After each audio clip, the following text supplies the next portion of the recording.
Don't buy this fan hub. Tower, requesting taking down the pirate ship, the dragon, and the computer fool in the castle. Fighter 666, permission granted. Fire at will. Over out.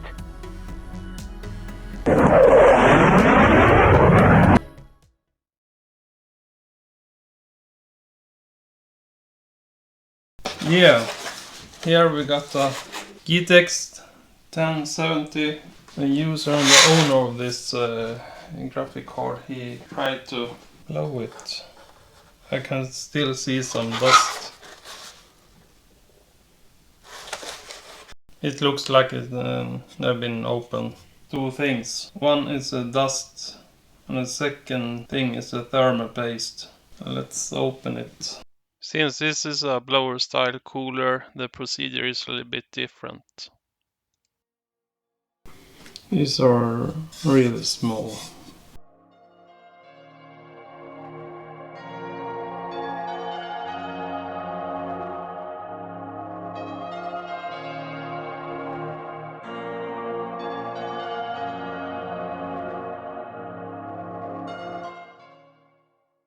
You can see that I often clean the table. This is important because dust and even airborne particles can cause dirt buildup and potentially short circuit a working card. Nowadays, this is a common problem. There are stories of graphic cards failing after owners blew the hardware off with compressed air.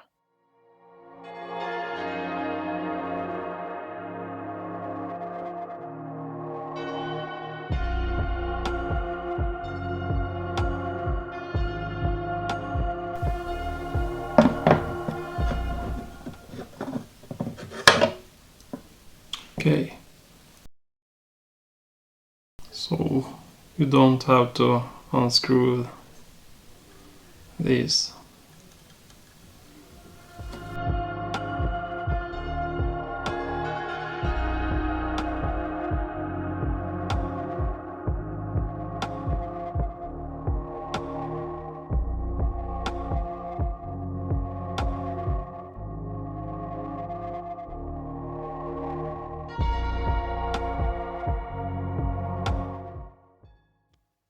Couldn't help but compare some pictures. What do you think? Yes. Here we can see the GPU die, the actual GPU core itself, in a really dirty status with too much dust and almost no useful thermal paste. And of course, the heatsink, it's even worse. This is a really nice solution, but the fan is still pretty dirty. It's so dusty. It was pretty clean when I used this graphic card. Now it's filthy. It's a lot of dust. I really should go further and open it, but I don't know if I want to spend that time. It looks a little bit complicated. How can it be so dirty? And I don't got anything to blow with either. All this dust.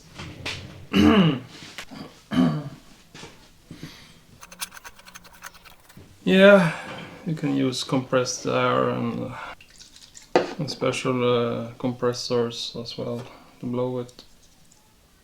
I used to have one, but I gave it away. I'm thinking about buying another one, another blower.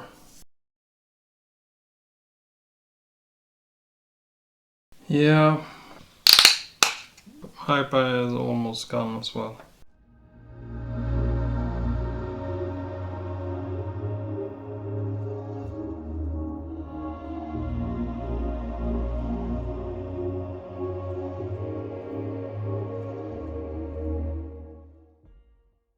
going to buy more.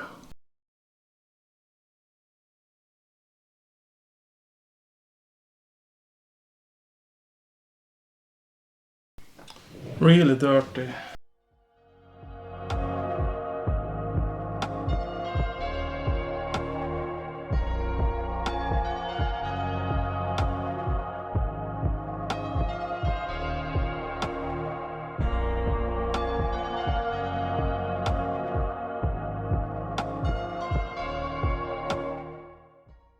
Note here that I'm careful with the IPA in the fan because I don't want bearing failure. I can vacuum clean this part.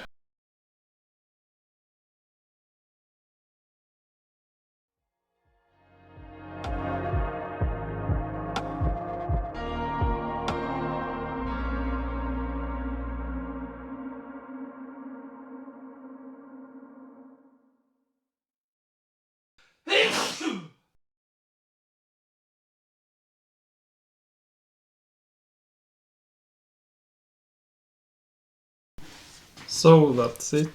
I blowed it off with a hairdryer. Become really hot. It's a really odd solution from NVIDIA since they designed these cards. Well, let's clean it up in the copper base.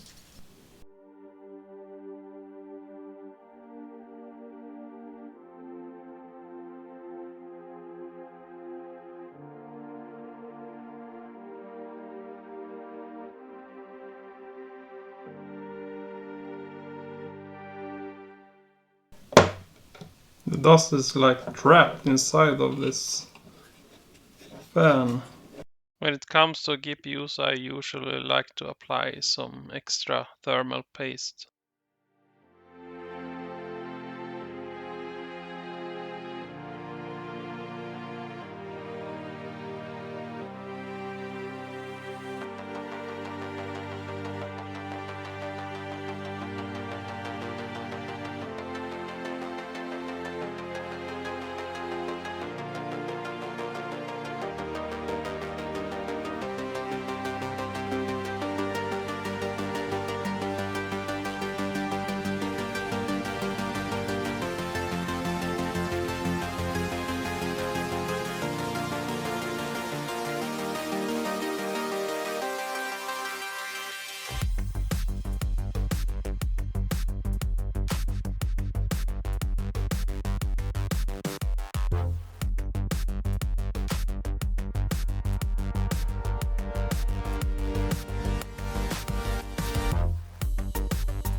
Use some window cleaner.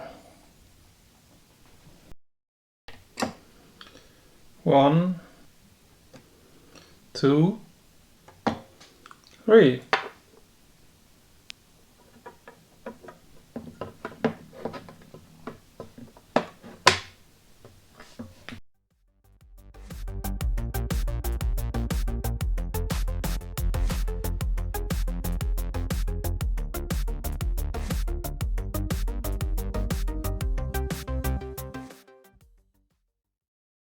So if you are going to change thermal paste in this graphic card, you unscrew this screw, this screw, this screw, and this screw.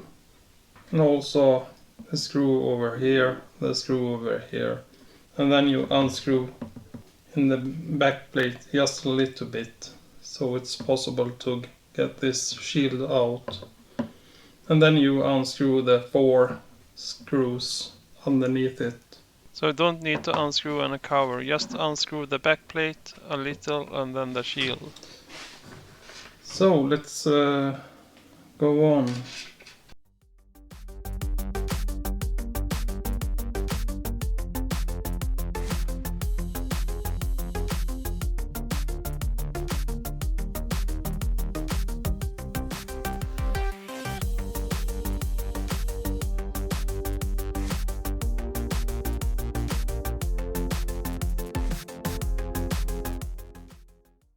Yes, and here we have the two covers, not much for heat spreader, mostly for protecting.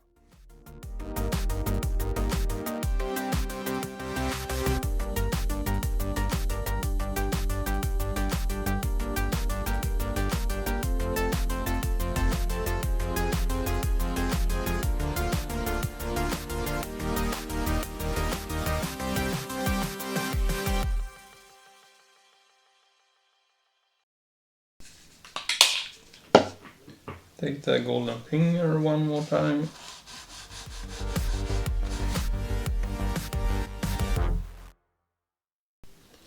Well, now it's a lot better. You can clean up the ports as well.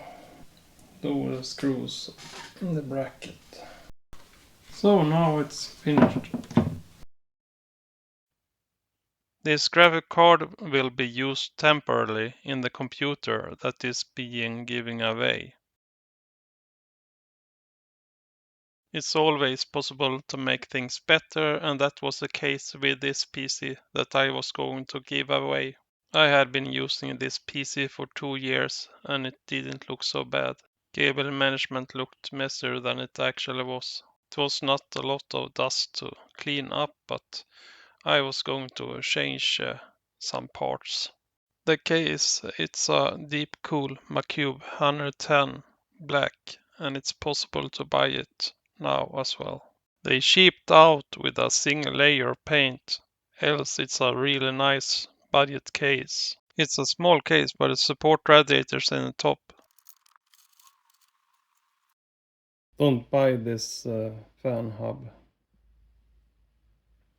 It's some sort of Asus pirated hardware. It looks like Asus, but probably not. Or it's made in the same factory. It's really annoying since it got a very bright blue LED. You can see it through the whole case, and it really disturbs the feeling of the rest of the RGBs. And here we got the cable mess. This we got the cables for powering the fans and also a RGB, and they are connected. And here we got the RGB controller, I think. Yeah, it's probably is. Here comes the next fan I needed a long time ago, as their motherboard lacks a heat spreader. It is crucial during longer recurring benchmarks. It can be benchmarks like Heaven, 3D Mark, Firmark, and Cinebench. Feel free to see the benchmarks in this YouTube channel and later in this video. I will probably continue to do tests that are a little bit different from the mainstream. Remember to subscribe so you don't miss a thing.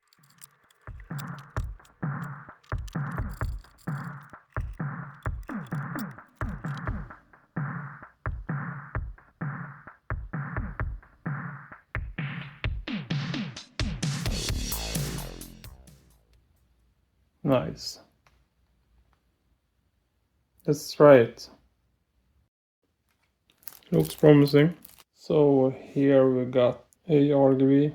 Here we got the PWM. And here we got the SATA power. And this looks magnetic. A RGB in if you want to sync it with something else. CPU fan or a sys fan. Usual sys fan. Got like everything already connected. It's only to hook it up. Since I installed a rear fan, I also rotated the radiator.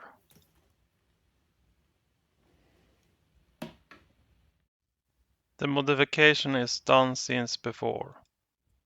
Really easy now. Here we got the front fan, cables, EVM and ARGB. It's the same for the radiator. And here we have the new rear fan. I will install the new controller.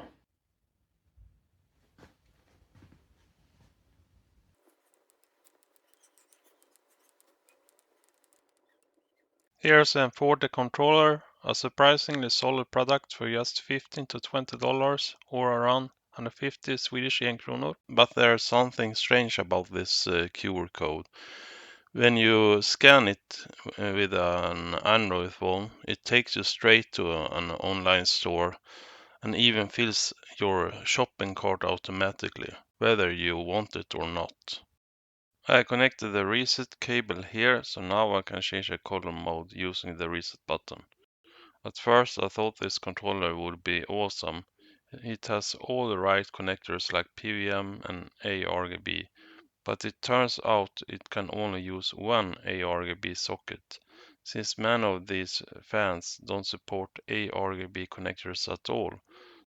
Well, it's not really the controller's fault. So I had to daisy chain the fans in different ways to get it to work. This cable, it goes over here to the fans in the front. And then I got to use the RGB connectors. I also forced one similar in out so it worked anyway. Or in the beginning it looked really nice to just put everything here, but then got to buy like some sort of adapters. Doesn't really matter, but it doesn't look nice. This is such a whole thing that can happen even if you like using very similar fans from same brand. It can become problems. They don't care, and here you can see all the most important cables.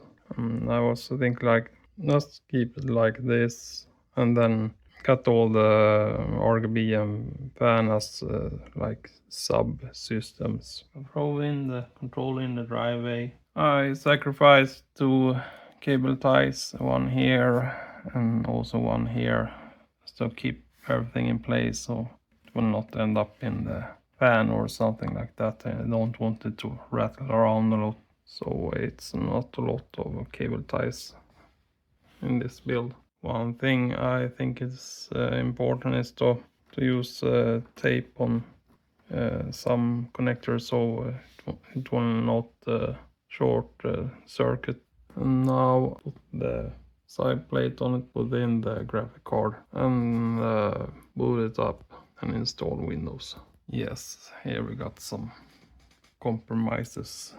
The power cable for PCIe and graphic card, it was through this hole underneath here, but it's so close to the fan, so I put the cable up here instead, and at the same time it gives some support to this heavy graphic card. Will work out. Still got space for the fan and also for the power supply, and let's go for it. A little bit tight, but it worked out.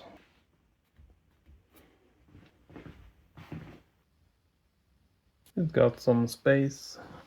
And I also took a cable tie over here, so like nothing will move around. I'm not going to use this computer by myself, so but it's a close relative. So I want it fully working. Now it will be a lot better than I used to have this one, since I used this bad Asus Pirate controller. So I changed the rotation of the radiator. Now it's rotated over here instead, so the hoses they are going this way and not here, since I want one more fan. So this is just the standard airflow. The air comes in here, it's pulling the air side, and it goes to the graphic card and out there. Here, this is a FE GTX 1070 Founders Edition, and of course a lot of air go up here since it's pulling inside, and some will also go here. I wanted this fan since I want to keep the motherboard cool.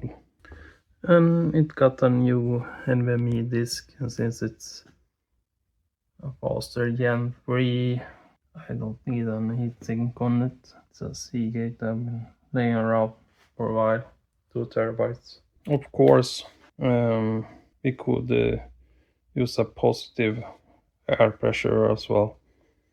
These fans pulling in air and then pressure it out. When I do that, they skip this fan, but then it's very important to have a very close case, and this is not good enough case for that, so I just use the normal way of doing it.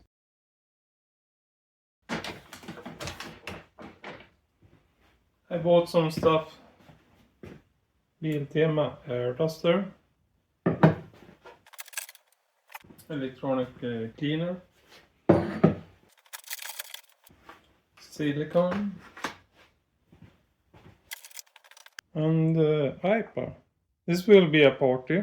I don't think I ever... No, I've never bought so big of IPA. And everything is from Biltema. We don't have a micro center here in the town, but Biltema we got. Yeah, great place. I will not use this for computers in the near future, but I will use it for our dishwasher. Maybe I will upload a video about the dishwasher and the problem with it.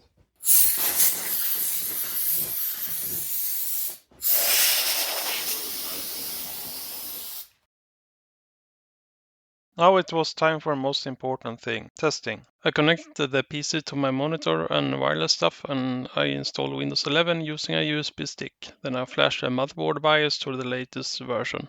I also tweaked some settings for the water pump and system fans to check basic performance and temps around the heaven benchmark with default settings. Since the CPU wasn't the bottleneck, I stayed really cool. The graphic cards, though, ramped up to 83 degrees Celsius. That's where MSI Afterburner kicks in to limit power and temperature. The benchmark score was 4670 with a minimum of FPS of 46.6 and a max of 355.6. For comparison, my main PC with the RTX 3060 scored 5606 with a minimum of FPS of 55.3 and a max of 475.3. Just for reference, an old GTX 970 usually scores around 3000 points in this test. I used this older benchmark mostly as a quick sanity check to make sure everything's working, and yep, it is. The next test, however, showed some flaws. Let's run 3D Mark 03 and hear the GPU screaming a little bit. It's ridiculous high frames, 1500 FPS. This is amazing. It's running like in 2300 sometimes. Graphic card is screaming. Now it will be a CPU test. I can hear that then they are ramping up a little bit, but it's like nothing. No more screaming. So it was the graphic card, 4 to 15 FPS. Still pretty low in this one. It's really strange. This test should test the CPU, and this CPU is like 10 times faster than all ones. Should be like 100 FPS. So I think that this test never worked. Didn't work at that time, and it still doesn't work. Even if you got a really fast CPU.